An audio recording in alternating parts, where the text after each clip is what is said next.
Le groupe de services financiers est-africain NCBA Group au Kenya a conclu un accord de garantie d'environ 23,2 millions de dollars avec le Fonds africain de garantie pour financer les PME. Ce mécanisme de partage des risques annoncé le 3 avril 2025 vise à renforcer la capacité de NCBA à accorder des prêts aux PME kenyennes, en particulier celles dirigées par des femmes.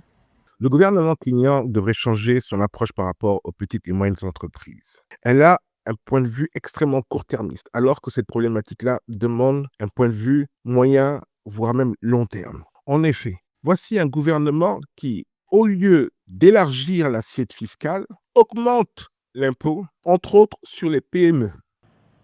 Cet accord inclut un volet dédié au financement vert, facilitant l'accès aux fonds pour les projets liés aux énergies renouvelables et l'agriculture durable. En outre, la banque recevra un soutien technique ainsi que des sessions de formation spécifiques pour les PME dans le but d'améliorer leur gestion financière et leurs opportunités de développement.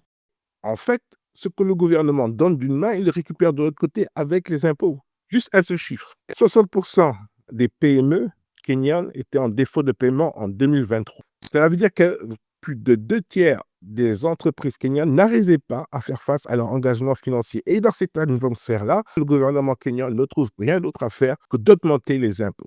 La demande de financement des micro, petites et moyennes entreprises au Kenya reste largement insatisfaite selon la Banque africaine de développement. Dans ce pays, le déficit de financement des PME s'élève à 19,38 milliards de dollars, soit environ 30% du PIB du pays.